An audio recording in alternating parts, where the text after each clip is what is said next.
Carrie, we like matchy matchy today. I know that was not planned, people. We did not plan this shenanigans. Yeah, that just tells you how much Carrie and I are like twins, right? So who did we interview today? This is exciting stuff. Okay, I think you should he's amazing, so you're doing it. I get to do it. We interviewed Anthony Roth Costanzo. Oh my gosh, this person, seriously, I had to ask him how he plans his days, because with the amount of things that he has accomplished, he's in the middle of, he's planning in the future for, then we're not even just talking about singing jobs, people. His schedule is insane. And I was like, how do you do this? What can I learn from you? Artists in residence, right? Like you on sleep boards and committees. And he did Broadway. He's had his own private shows that he did with a famous cabaret singer. People, we can all learn from this man. I just love his energy.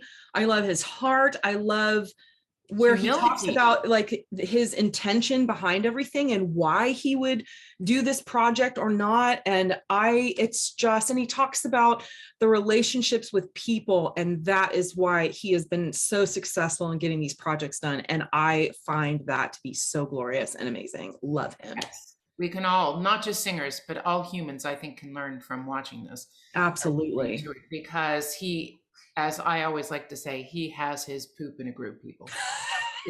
And then some. It is like plus, plus, plus after that comment. Mm. So take a listen, take a watch, and don't miss this one, okay? For real, you're going to love this person. If you don't know him, you're going to love him, and you're going to want to follow everything he does. Trust me. Check out his Instagram, because it is fierce, people. Fierce Instagram. Hello. Fierce Instagram and fierce voice. Like, we didn't even say that. Like, he's an amazing. For right.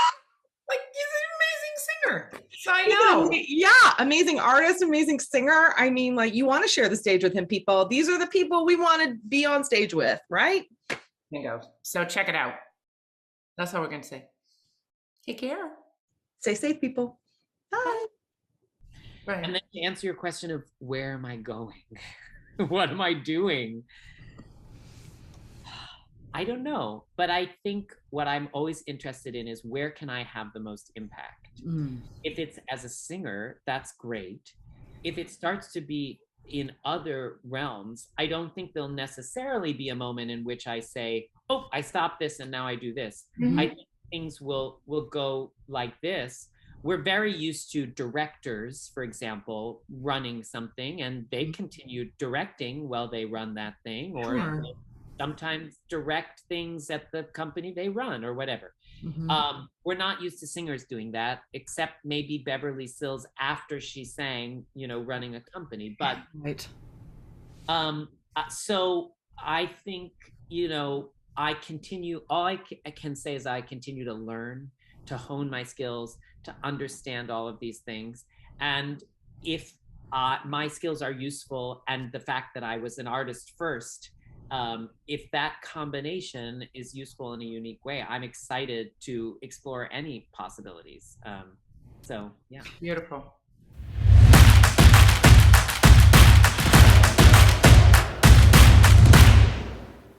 Ooh, what a good picture. Oh. Hi. Great to see you. You guys are amazing. You got two little blondes. You got two blondes today. So there you go. I love that. I know. I didn't expect it. Here into 2022, I am drinking coconut water and health and wellness. Cheers to that. I'm just a huge jar of water. Yes.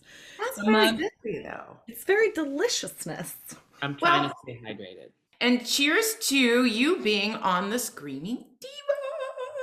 Yay, I'm so excited to be here. Thank you guys for having me. I'm a fan. Well, I'm a fan. We have lots of awesome sauce questions to ask you. I'm super excited about this chat. Okay, good. I can't wait. Well, can we ask where you are? Because that is a beautiful background. Yeah. Oh, thank you. I'm here in my apartment in the West Village in New York. And I'm happy to actually be home. In the fall when it wasn't so crazy with the pandemic, I was traveling all fall, and now I'm home for months working. I have 5 concerts with the New York Phil in the next 2 weeks, and then go back to the Met. So I get to be on home turf. So I'm happy. That's amazing. So what are you doing with the New York Phil? Well, I'm the artist in residence this season. And so I curated this whole series, which is called Authentic Selves. And it began with me saying, I'm a countertenor. So there's a difference between the way I sound and the way I look. And therefore, difference between perception and expression. Ooh. So what is the authentic self? Is it the way I look or the way I sound? And from there, we spun out a lot of programming with a lot of partners, not only the orchestra concerts, but this week we did a panel with the National Black Theater. We did, which was really fascinating, about beauty and the Black body. And it was with incredible panelists. We did a series at the Alliance Française, where we had singers from all over the world with different French languages and dialects, talk about how they express that through music.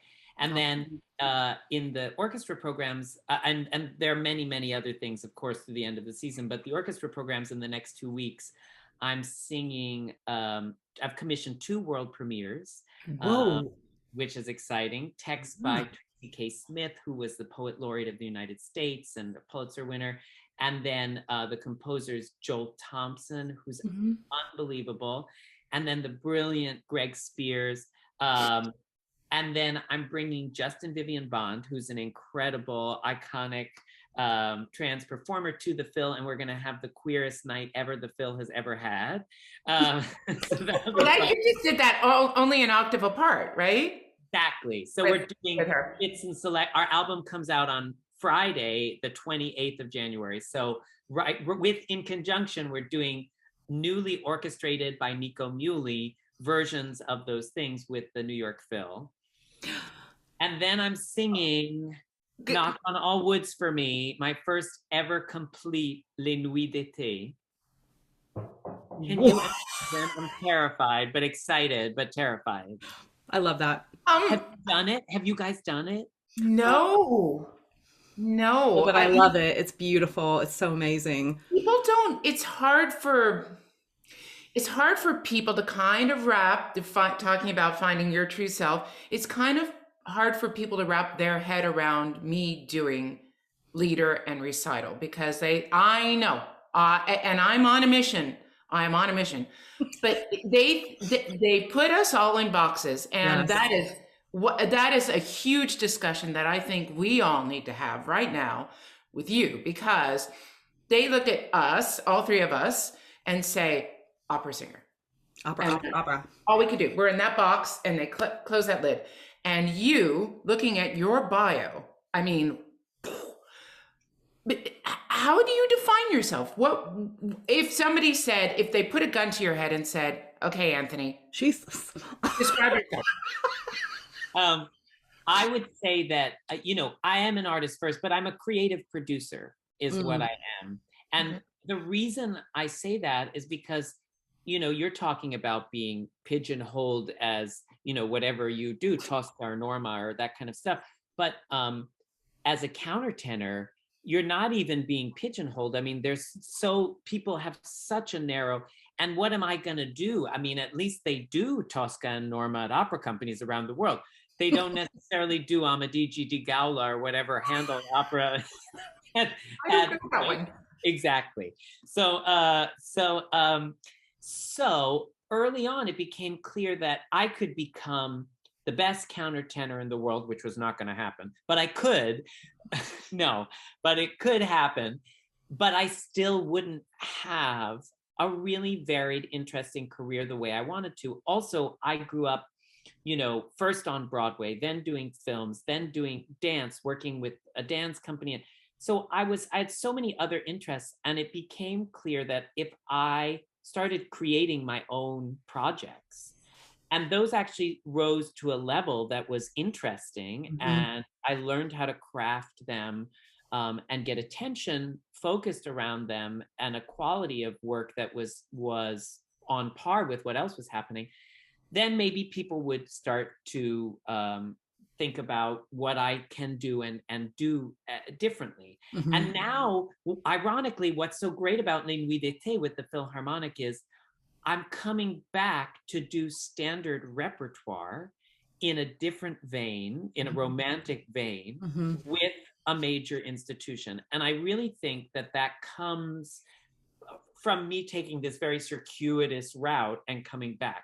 Because if I had just been singing my Handel and my George Benjamin or whatever music I'm singing, contemporary and Baroque, and then said, you know, I can do this, people don't believe you. But then when you gather the agency over a long period of time of creating, people are more open. Now, I might mess the entire thing up and then it's all, you know, no one. But you're not going to know until you jump off the bridge and try it. What I'm impressed with is that somehow, not only because of your work, but because I have found that in some of the ideas that Sandra and I've been pitching, that people are coming back and they're like, because they don't know if it's going to sell, because they're still catering to the old model, older members for finances. And so my curiosity is, how have you been able to say, listen, this is going to sell. Trust me, we're going to do this. It's going to work. That's such a great question. I think, first of all, when I create a project, I want the art to be, you know, foremost, of course. But I try not to create something and think about the marketing afterwards. Like, how are we going to market this thing we've come up with? I try and think, as I'm creating it, what are the threads I can pull out that I can sew through the entire project that have to do with marketing and press? Brilliant. And so that's something I think about from the very beginning. Second, sometimes I know that if I get this collaborator and I do this thing at this space, and I'm asking an opera company or a co-producer a space for a very specific thing, I want $25,000, or I want your orchestra, or, and then I'm going to take care of X, Y, and Z. I'll give you a specific example. I did a project when my first album came out called Glass Handle. It was Philip Glass and Handel together. But that project, I raised a lot of money myself. I raised about $500,000. Okay. And then I went to Opera Philadelphia and said, you know, I want your orchestra, and I want this to be an Opera Philadelphia thing, but I have Raf Simons, the fashion designer, George Kondo, the painter, Justin Peck, the choreographer. These people have agreed to do it. They have their own audiences. I'm not looking for you to recoup your investment on box office. You know, okay.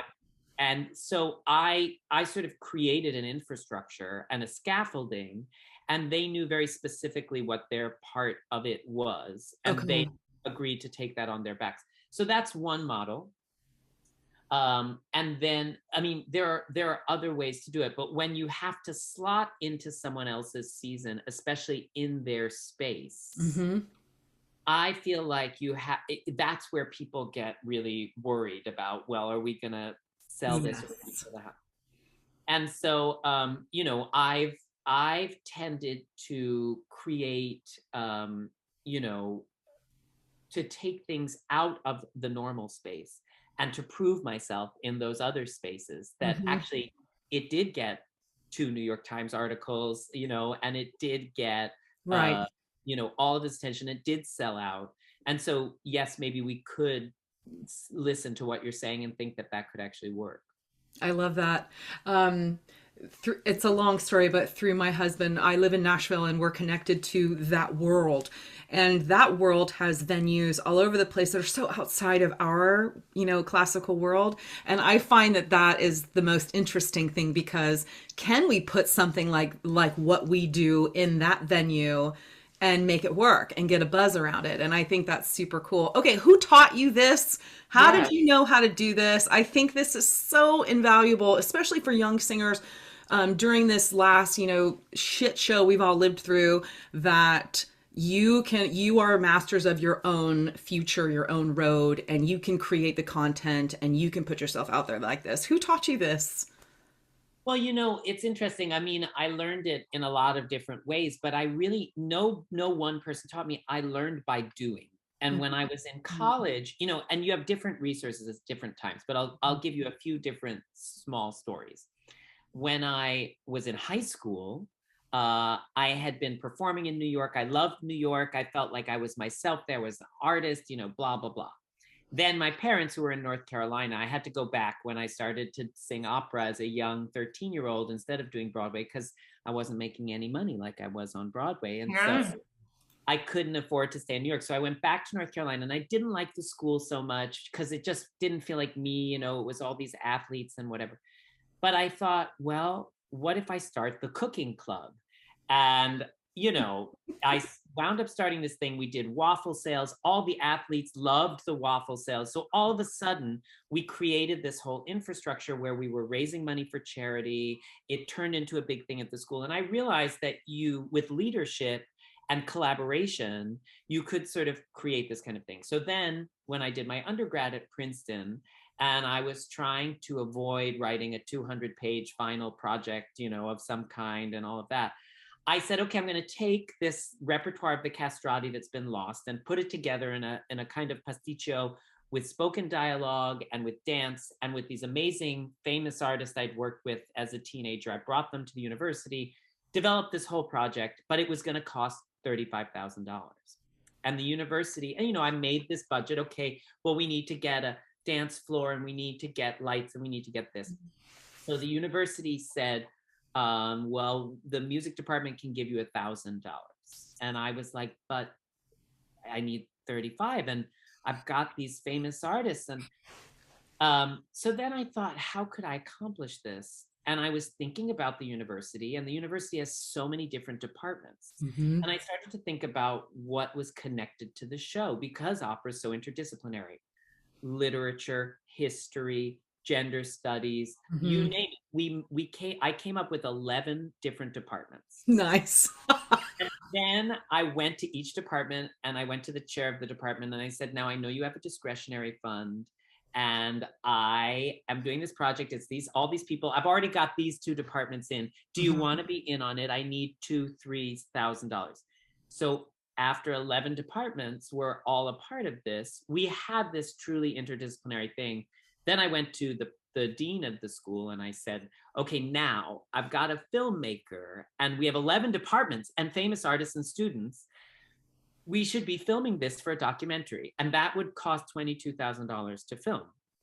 And she said, well, who's going to edit it? And I said, I can't tell you that now because I don't know, but we got to film it. She gave me the money, and I eventually went back to the university after I got this editor to make a little trailer. And I said, okay, if we want to flesh this out, here's my vision for it.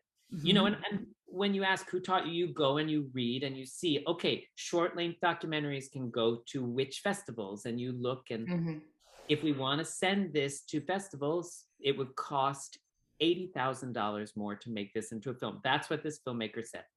The university went for it, but I said to them, the reason I'm asking you for this money is so that it can belong to Princeton University, and it can go out into the world as a Princeton University film.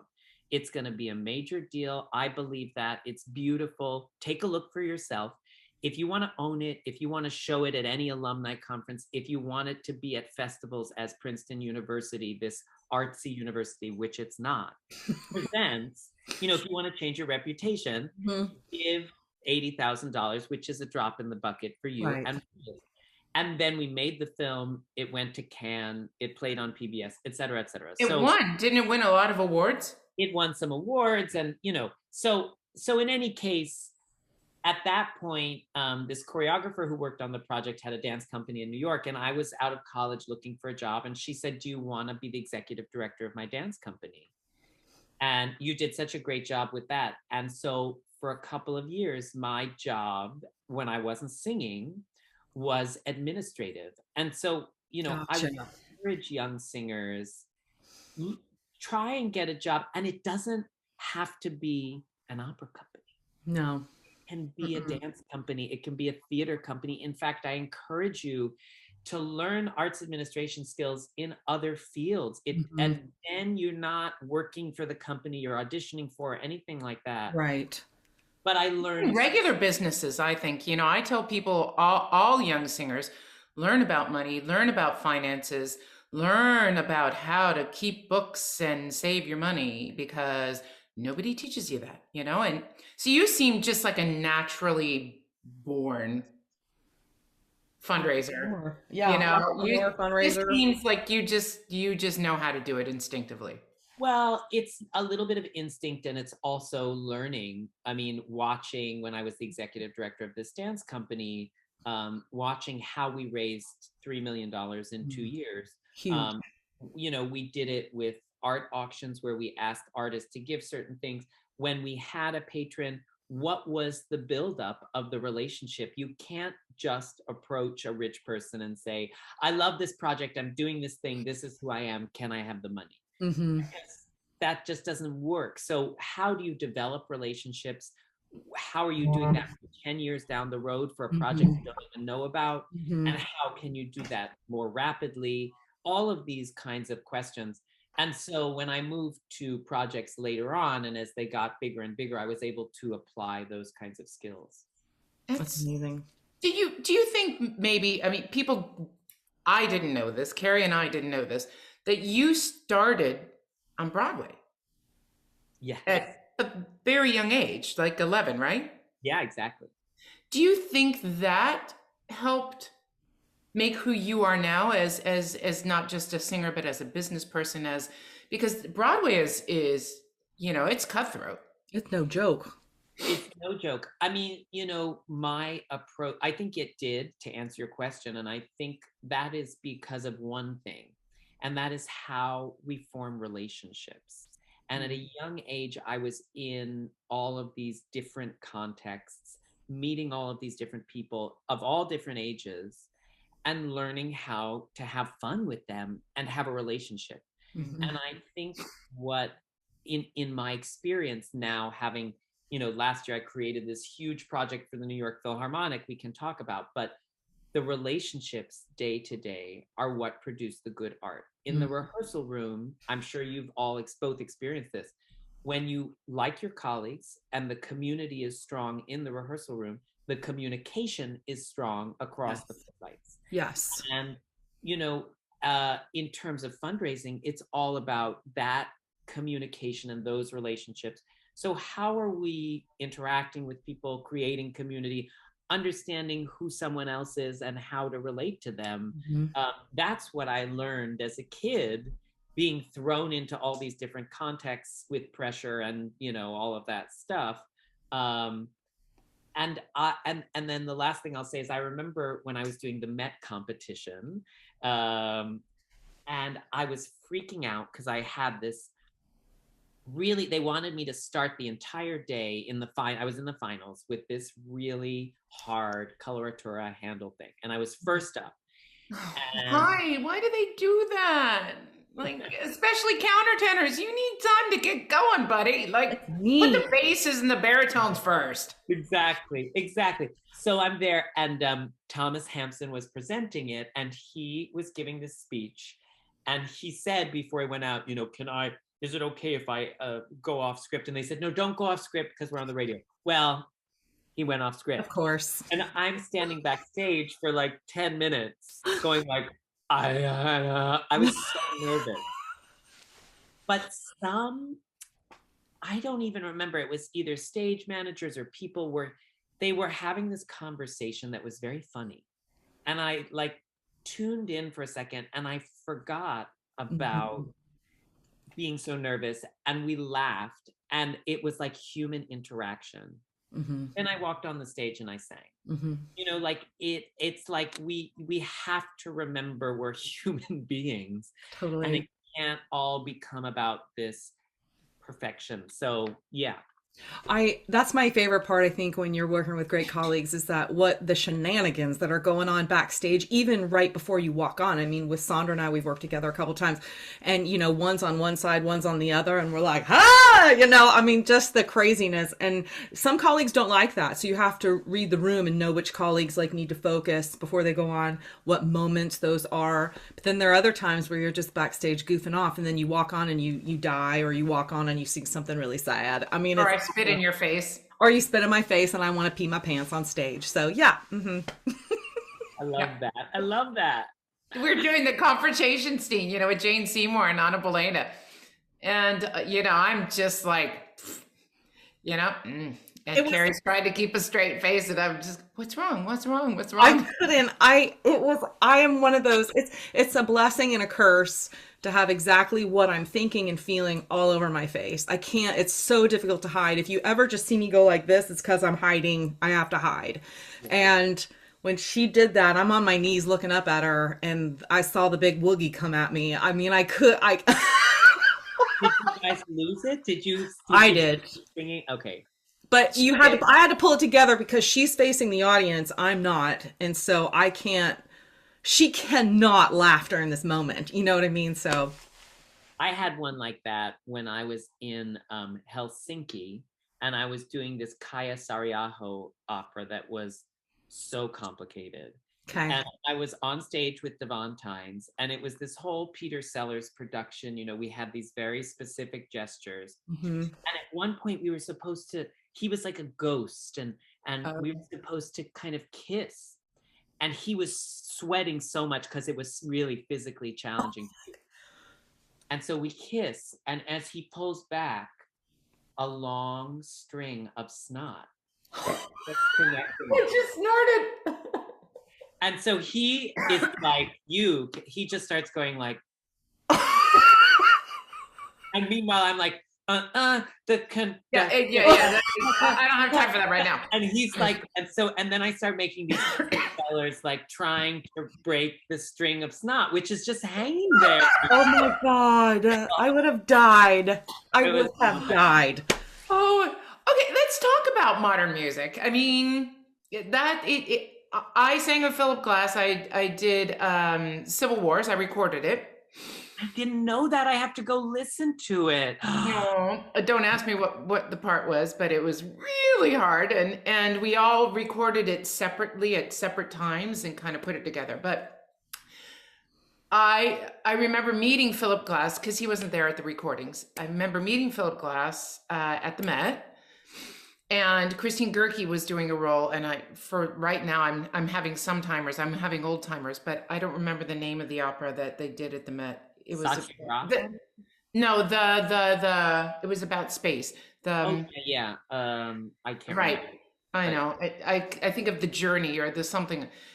Anyway, the voyage, and thank you, journey, voyage, and Christine Gerke was singing one of the cosmonauts, the space people, and she was saying, it's like, it's very repetitive and it was very hard to learn because I remember it's da da da da da da da da da da da, and so she had to sing peas and carrots and lilies da da da da da da da da da. So she said, and I went and I listened to it, and opening night I came to Christine and I said, oh my God, you did so good. I said, oh my God, you did so good. Oh my God, you did so good. And I'm saying this like 3 times, and Christine's eyes go like this.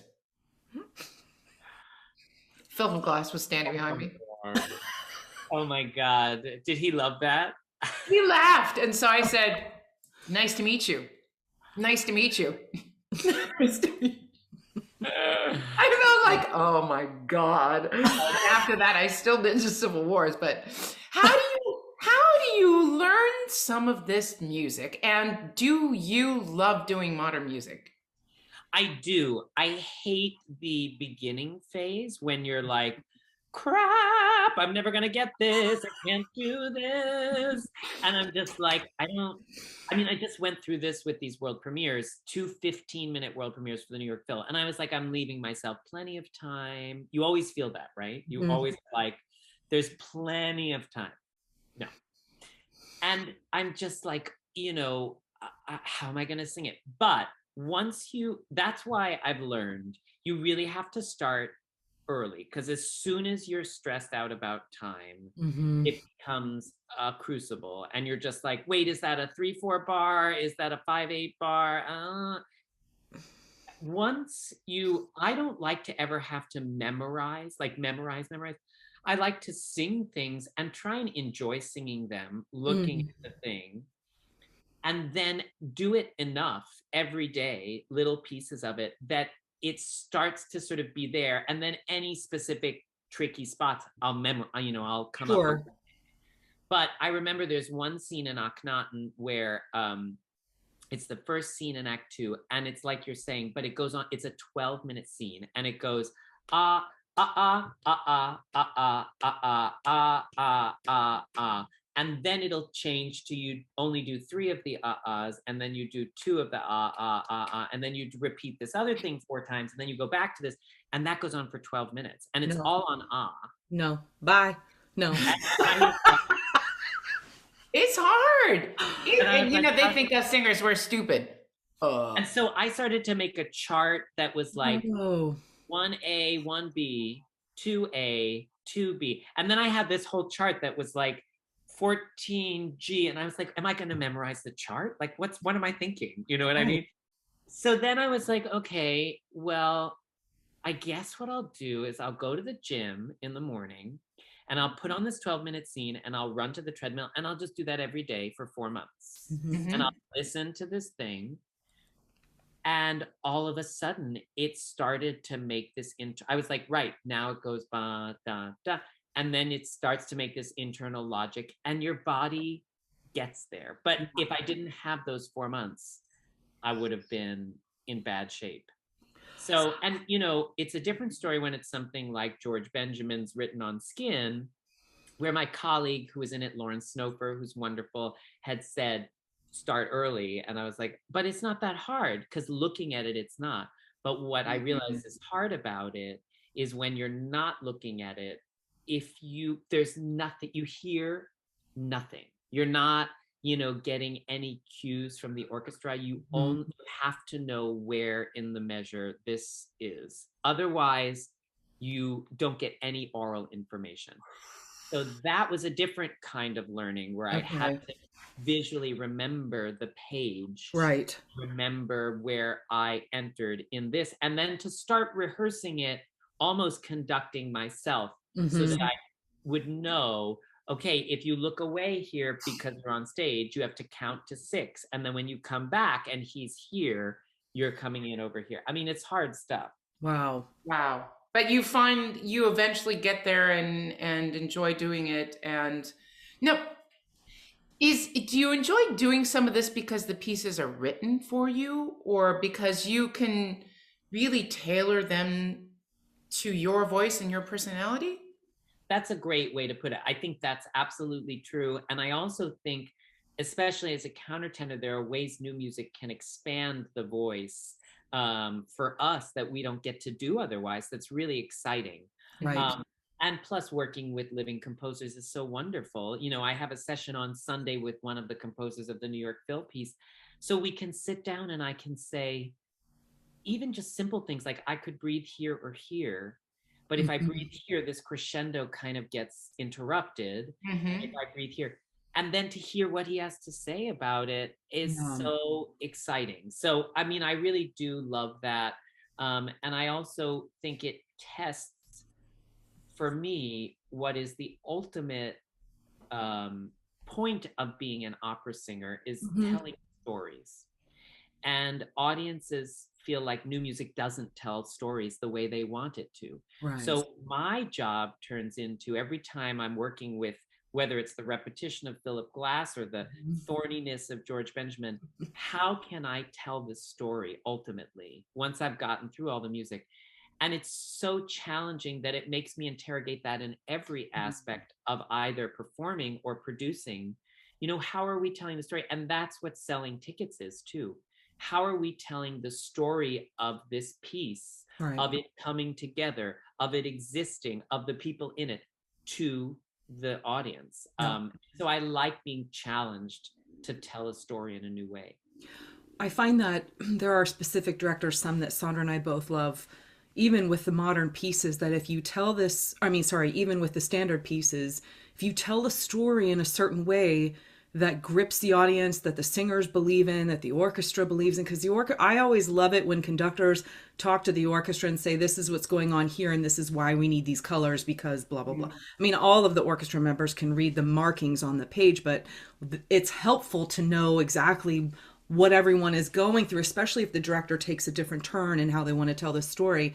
But when everybody believes it, it is the most magical experience ever, because then you know, you can feel it, that you have the audience in the palm of your hand and they're with you on this ride for however long, you know, the show is. And it's a glorious experience. I wish that we had more directors and more conductors that believed in this, so that it's all a unit. It's not just my ego, her ego, whatever. You know what I mean? I think that's so important. Absolutely. So in Akhenaten at the Met. Oh yeah. Oh God. You know girl. where I'm going with this. Oh, you go in. You know it, because Ready. you're naked. Yeah. Wait. In the South, we said naked. You were naked. I couldn't do that personally, and I applaud you for doing that, because I have body issues, and I would just be like, they don't need to see a 52-year-old body naked on stage. But did that take some bucking up to do, and did you like seriously work out beforehand? Oh yeah.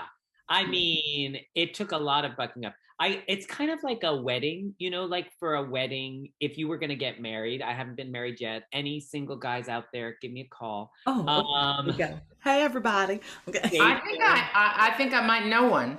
Okay, great. Ooh. I like this.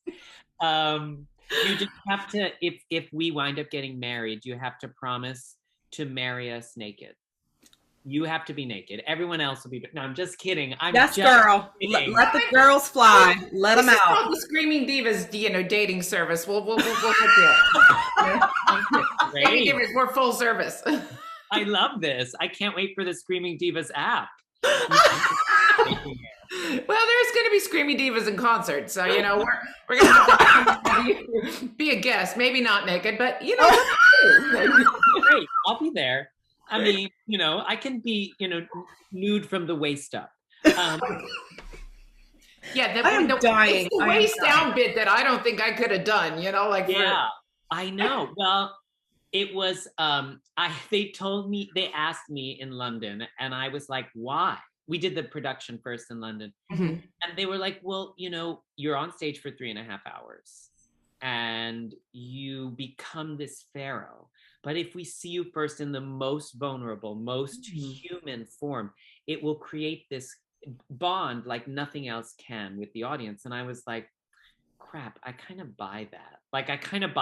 I was ready to just be like, no, it's sensational. We don't need it. But I kind of bought that answer. And they were like, it's part of this ritual. And the whole piece is a ritual. Okay. All right. So I'll tell you the true story if you want to know. I would love to know. Yeah. I was like, okay, I'm in London. Fitness is not as much a thing in London as it is in the States, like the trainers and the whatever. But I was like, I need a trainer. So I'm asking everyone. I asked the opera company. They're like, I don't know. Gym? Yeah, right. Like, and I'm like, okay. So I'm like, where can I find a recommendation for a good trainer? And I have this idea. Like, I'm going to go on the gay dating app Grindr, which is primarily like a sex app. Right. But everybody puts photos of their bodies. So I was like, I'll just ask the people with the best bodies in London, who do you train with? Brilliant. So I'm going on. I'm like, I don't want to have sex with you, but I want to ask you, like, You got a hot body. Where'd you get that? Yeah. And this one guy was like, listen, you have to do this thing called EMS. Which EMS or F? EMS, and it's electronic muscle stimulation. And it was a machine that contracts your muscles and you work against the contraction. So I got super into that. It worked like a charm. And I did other stuff too. And, all of my treadmill and whatever. And, it's not that anybody said you've got to look buff, but it actually became a way to calm myself and feel like I was doing the most for me that I could do to feel comfortable. And then when the moment came, it was still terrifying, but it has this sense of freedom once you let go. It's like anything, singing, before the first note, you're terrified. And then once you get out there and you're singing, then usually, unless crap goes wrong, it's really, you can let go. Well, Right. this, like, I stand in this little thing before they reveal me thinking like, oh, great. I'm like, I know these people and they're going to see this. And does everything look as good as it And could you're look? like, I'm sorry, it's cold on stage. There's a thing called shrinkage. I would tell those technical people, I'd be like, listen, I was like, listen, we need to get the temperature on this. And they were like, but the air conditioning. And I was like, no. I was like, I don't want to be a diva about it, but like, most of those crew guys, they're guys. And I was like, you're a guy. You understand this. Like, I need just for like this 10 minutes, you just got to help me out. And then we get little warmer things and put them around me in the thing. Perfect. So, and then I would take a hot shower before I went on stage for like 15 minutes. I did everything. I bring a little space heater into my dressing room.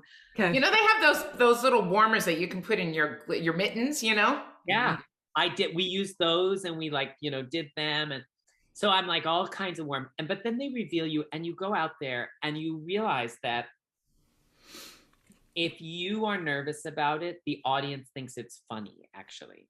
But if you're focused about it, they can't move. They're like, because and if you have, what's the choice you make dramatically, like anything, if you have a certain vulnerability, they are right there with you. They're not going to make fun of it. They're not going to be like, oh, did you see that? It's like they can't move and you have their total attention, which honestly is very exciting. I mean, it's an exciting thing. But the one other funny thing I'll tell you is when it first happened, I was so worried that everyone was going to take photos and put them on the internet. Right. And then it was going to be this, and like, was it going to be cold? And was I going to be featured to my best advantage on the internet?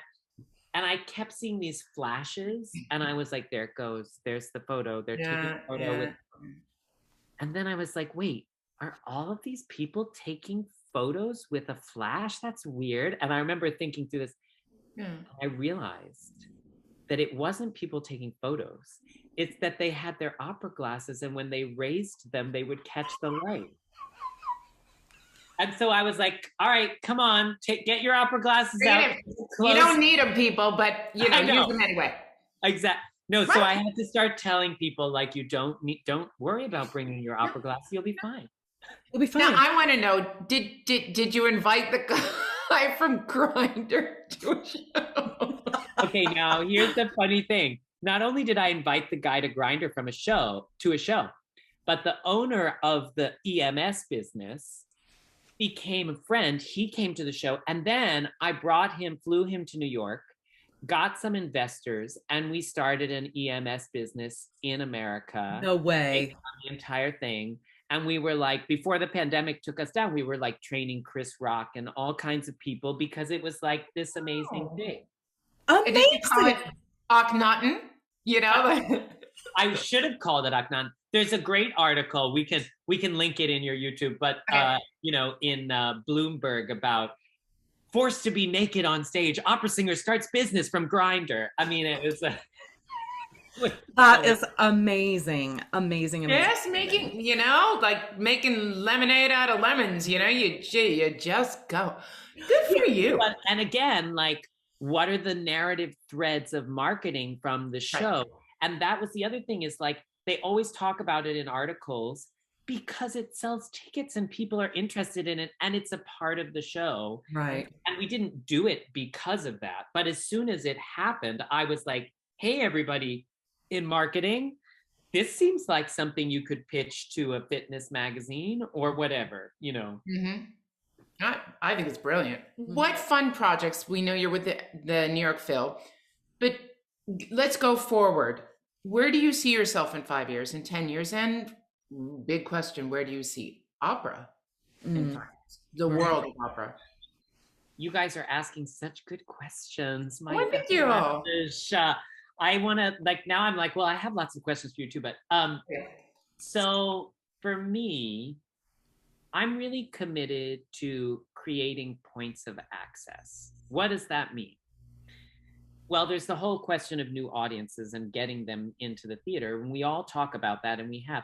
But unless they have a point of access into that, they won't be interested. I do believe that the material innately will excite them, but they need the key to open that door. So I think a lot about how to create projects that are that key, that give people, that are the gateway drug, that engage an entire other audience. And there are a lot of ways I'm doing that. Sometimes it's through education projects, sometimes it's through engagement projects.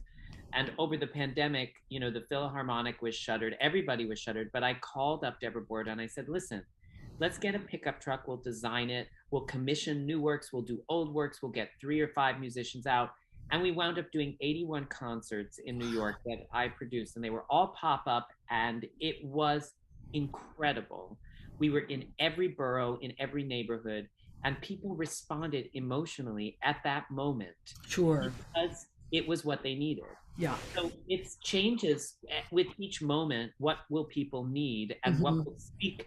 How also do we create points of access in our work to represent their stories, you know, and tell other people's stories? So I think a lot about that. But I'm working on so many different projects. You mentioned this one, Only an Octave Apart, with Justin Vivian Bond. Right.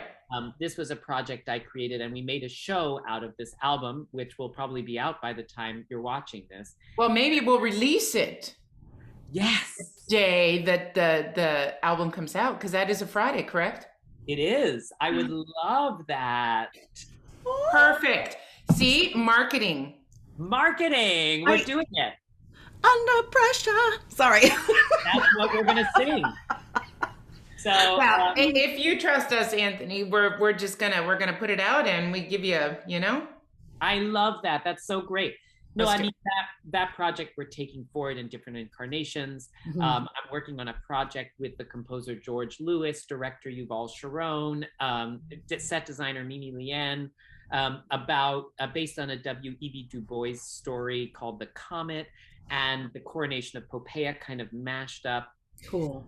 Beautiful. So that's really exciting. I continue to produce and create, and I've just recently, this is a little scoop, but it'll come out later, gotten a big grant from the Mellon Foundation, which I'm really excited about, to do this work, not only of creative producing, but also mentoring and bringing other people along, which means I get help.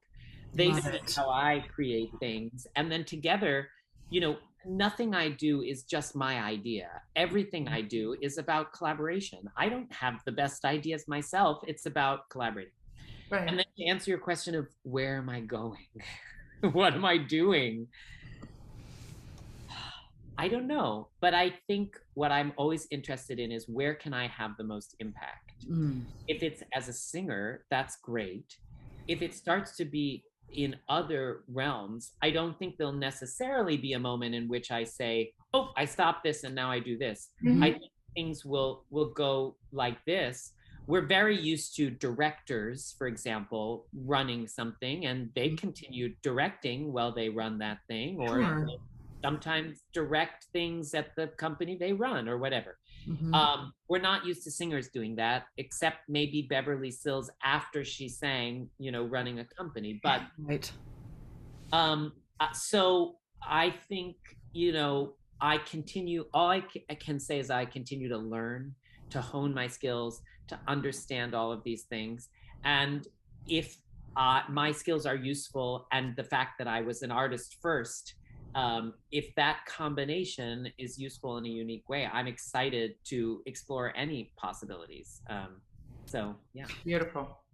Can you tell me though, because there is so much going on in your life. I mean, we haven't even talked about teaching or being on the board of things. How do you manage this schedule on top of getting your voice ready for the next job, learning something new? I mean, how do you do it? I mean, this is something I struggle with, and I know you do too, because you guys are both so doing a million things. But I try to think about it for myself, and to tell any students I talk to, okay, there are 24 hours in a day. I know that I want to sleep 8 of those, because that's how I sing best. And so that's 8 that's taken out. Then I probably need 4 more to like decompress, a friend, have a dinner, watch a movie, whatever it is. So, okay, we're down to 12 now, right? Yeah. Okay. Then max vocal time for me is like 2 hours. When you sing more than 2 hours of singing, full singing, it's not going to go well, All right. Start turning into bad stuff. Then another 2 hours of like learning time where you're sitting in front of a score. Then my brain starts to go like, so, there it is. And like you can stir not. There's I can't wait to hear that though. Me too. Me too. After you've sung for 2 hours and studied for 2 hours, you're that part You're of done. the musician side. Right. That's it. So that leaves you with 8 other hours, which is a lot of extra hours. Like 12 minus that 4, that's a lot of time. So I try and be mindful. I'm going to be on Instagram because that's the nature of the world we live in, and Facebook and whatever. But I try and be mindful that like, what am I trying to accomplish on any given day with those 8 hours? Okay. And, today, whatever it is, I have this meeting or that Zoom, or we are doing this. And I'm thinking, okay, and then I want to leave myself an hour to dream about this project, or an hour to have a coffee with this artist, or, so I do have to be really disciplined. Okay. And I am disciplined about it. But when I get super anxious and I think to myself, I've got those 8 hours, what do I want to do with them? Well, I'm singing at the New York Phil tomorrow. I want to take all 8 of those hours and I want to watch Netflix. That's what I decided today. Okay. Because I need to be a singer. I need to just tune that out. And then if 1 hour gets encroached upon, it's not the end of the world. So that's how I try and keep myself from going insane. I love that. Thank you. That's brilliant. Did your parents teach you this, being psychology teachers? Did you learn a lot from them? A tremendous amount. You're so well prepared. I love it. All the things. I love it. We do our homework. We do. I'm ready for your daytime talk show. I mean, hello.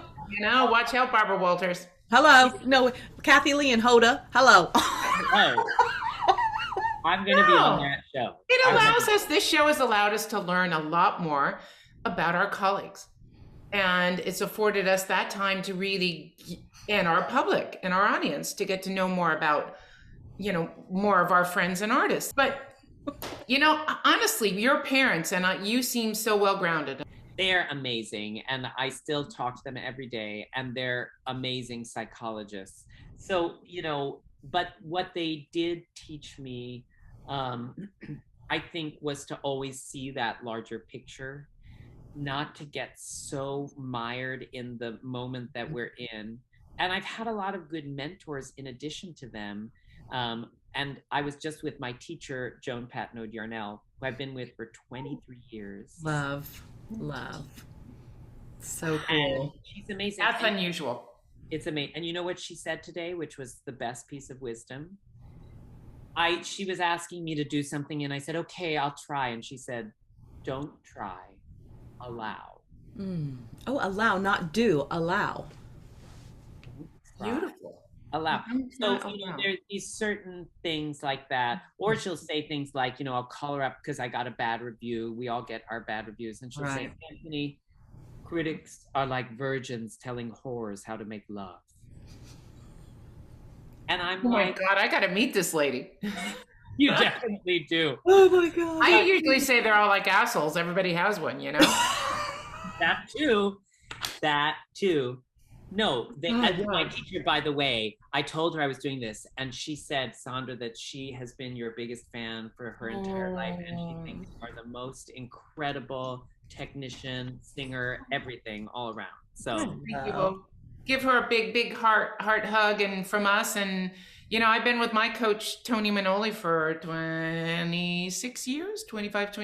So I know that relationship that you have with her is probably very special, and huge. with her teacher until And whether it's parents or a mentor, I do think that grounding force of being reminded who you are. Absolutely. Because in the moments of panic, we forget who we are, and that grounds us, you know?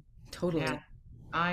I applaud you. You are very, very well grounded for all the things in your life you've done and all the people that you've worked with. It is very humbling to just sit here and talk with you. And Yeah. Well, no, I'm humbled because I'm such fans of both of yours. Yay!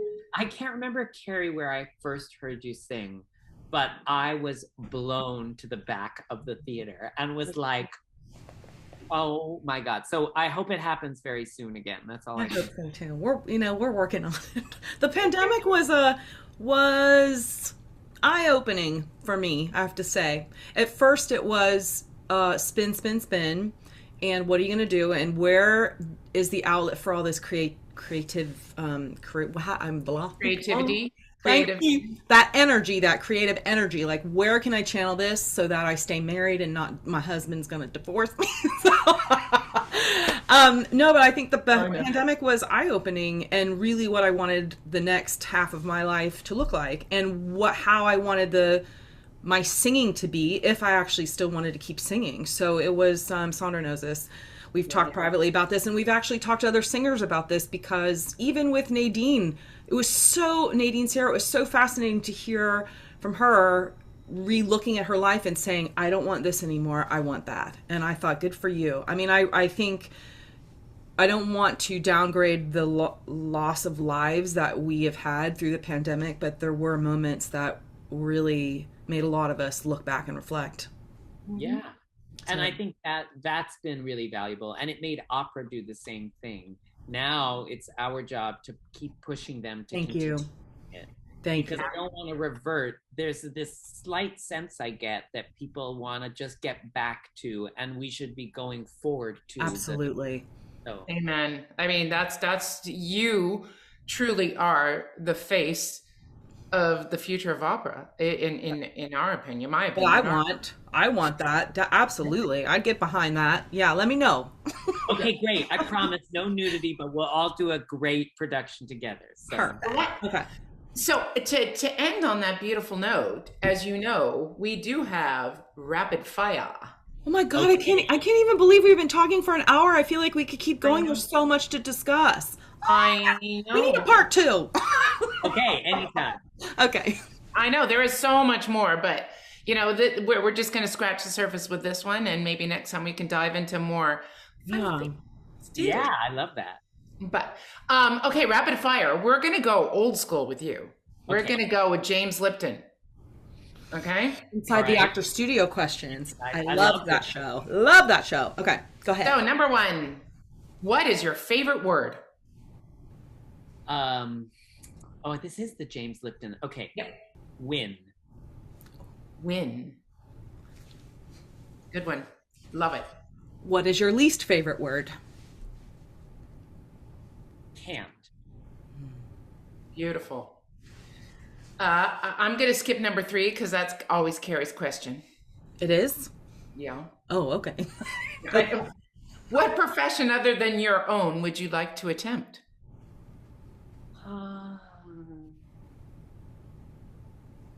I guess running an opera company. Okay. Everybody listen. There you go. One day. Okay. I could see it. Yep. Carrie? Then what profession other than your own would you not like to attempt?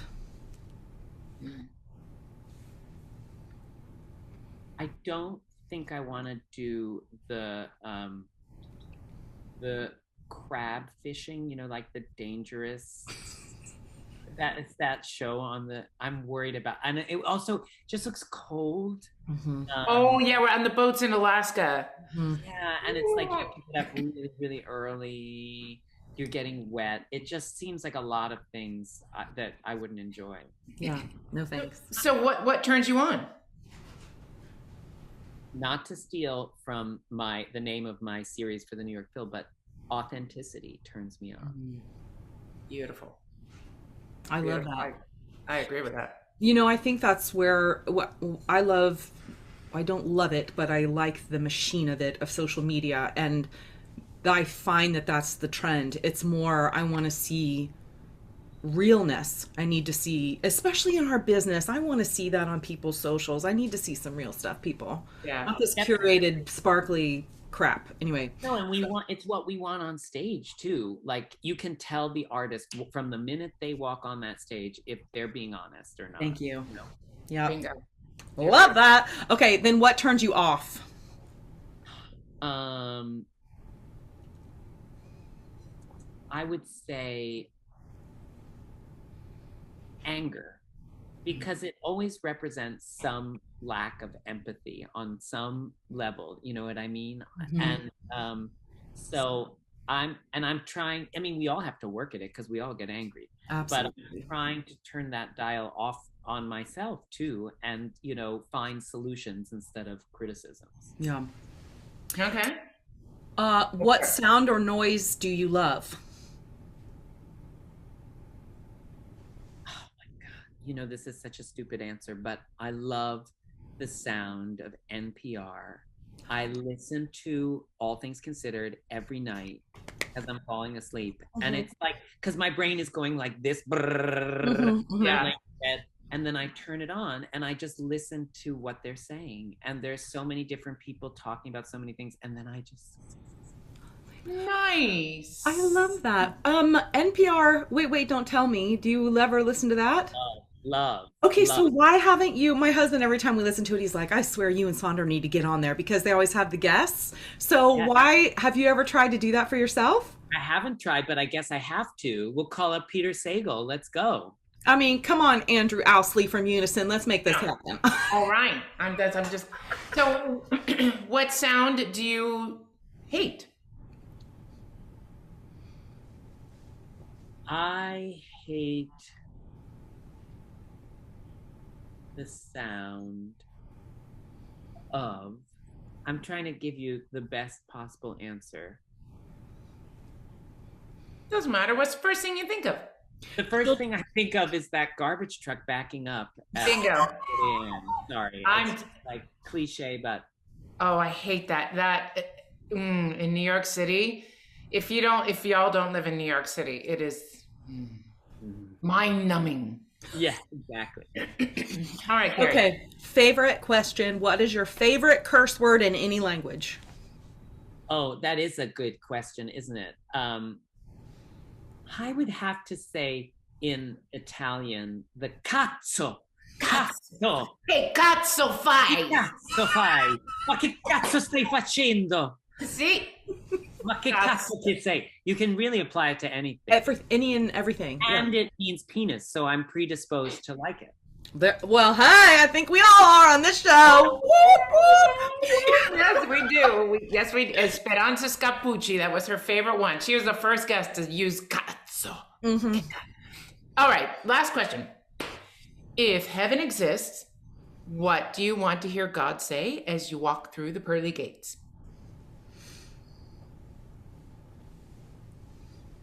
Welcome to a new beginning. Ooh. Oh my God, I think that might be my top fave now. Oh my gosh, I love that. Beautiful. Love that. Woo. Well, thank you. Honestly, this was so wonderful, really talking with you and getting to know you better. And hopefully our viewers agree too. Yes, thank you both. And I'll be looking for some, composer to write the three of us an opera or something like that, so we can have a grand time. Yeah. Can you imagine? That would be like some amazing energy on stage. All I have to say. I mean, three screaming divas. Exactly. Thank you very much. Just gonna put it out there. You are an honorary. Oh my God. We're just gonna put Anthony Roth Costanzo there. So. Thank you. We'll get you the t-shirt and the mug, okay? Yeah. So it's a deal. I can't wait.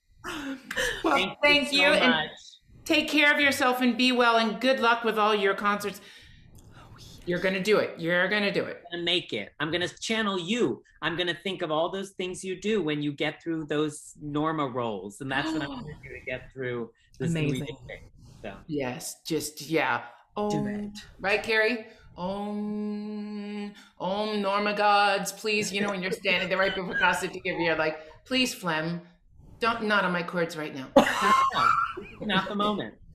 Not the moment. Any other moment, just no. So I will be praying to the phlegm gods for you. Thank you. Thank you. You guys are killing me. All right. Take care. See you soon. Bye. Bye.